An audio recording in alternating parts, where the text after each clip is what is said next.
Sampai jumpa kembali dengan channel ini. Alangkah baiknya tekan tombol subscribe agar tidak ketinggalan alur cerita sinopsis Gopi. Adegan dimulai. Jigar masuk ke dalam rumah. Lalu Rasih tersenyum melihat Jigar. Jigar juga tersenyum menatap Rasih. Kokila berkata kepada Jigar untuk pergi keluar rumah. Rasih sangat marah, lalu Hetal mencegah Rasih agar tidak marah. Lalu Hetal berteriak kepada Gopi dan Jigna bahwa mereka tidak bekerja dengan baik, tidak memetik cabai dan burung malah memakannya dan merusak cabai itu.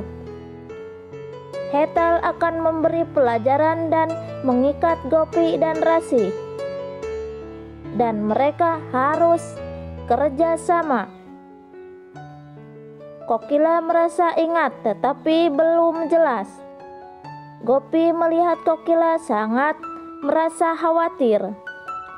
Rada sangat ketakutan bahwa ingatan Kokila akan pulih kembali. Hetal tersenyum melihat Kokila ketika akan mengingat ingatannya. Kokila bertanya mengapa Hetal mengikat Gopi dan Rasih. Kokila meminta maaf kepada Gopi bahwa Hetal adalah tamunya. Kokila sangat malu oleh tingkah laku Hetal kepada Gopi. Kokila melepas ikatan Gopi dan memberikan tambang itu kepada Meti. Tetangga datang untuk meminjam buku. Kokila berkata kepada Hetal, "Siapa dia?" Hetal berkata, "Tetangganya. Dia adalah anak tetangga, sahabat Ahem dan Jigar." Gopi berkata, Kokila mungkin tegang dan harus melakukan sesuatu.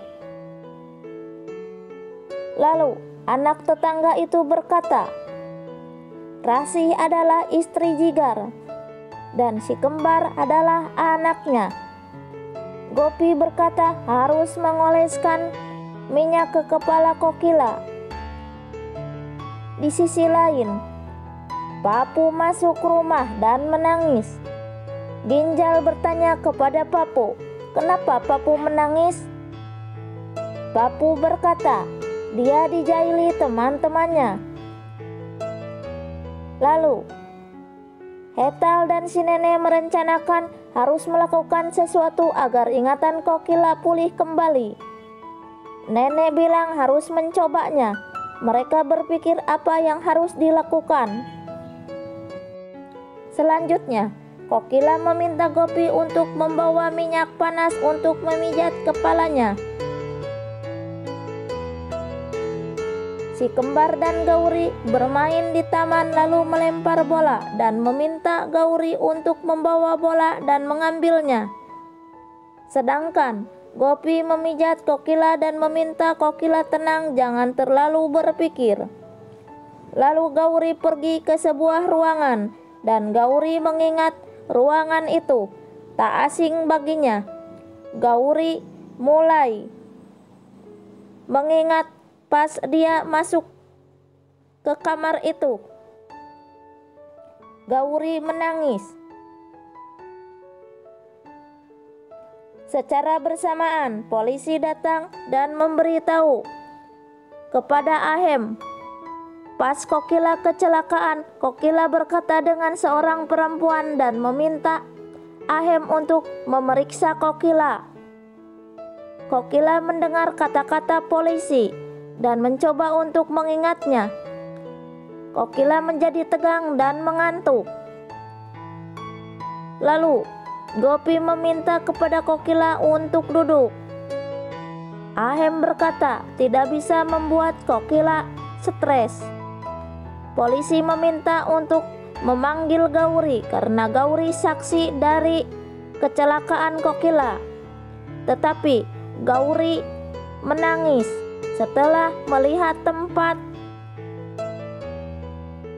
tertimpa lemari. Merah ketakutan. Inspektur tidak mendapat jawaban apa-apa dan inspektur akan pergi meninggalkan rumah Modi.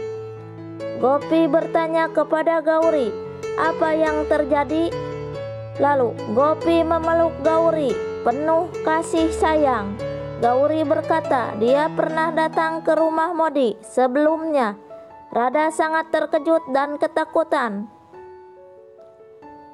Lalu Hetal dan Rasih meminta Kokila pergi untuk beristirahat. Kokila meminta Gopi untuk menghibur Gauri karena Kokila takut akan terjadi sesuatu kepada Gauri dan meninggalkan rumah Modi. Lalu Ahem mencoba menghibur Gauri.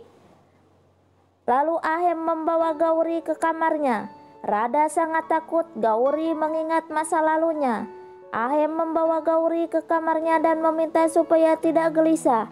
Si kembar dan Pidia menghampiri Gauri dan berkata apakah Gauri melihat kadal? Gauri sangat ketakutan mendengar kata-kata Pidia. Pidia berkata Gauri tak akan takut dengan masalah yang kecil seperti itu. Lalu Gauri tersenyum merasa terhibur oleh Pidia. Dan Radha merencanakan Gauri supaya keluar di rumah Modi karena Radha takut kejahatannya terbongkar. Lalu Ahem melihat Gauri dan mengingat Merah waktu kecil bersamanya. Inilah cerita si cantik Gopi. Saksikan episode selanjutnya yang akan semakin seru dan menegangkan.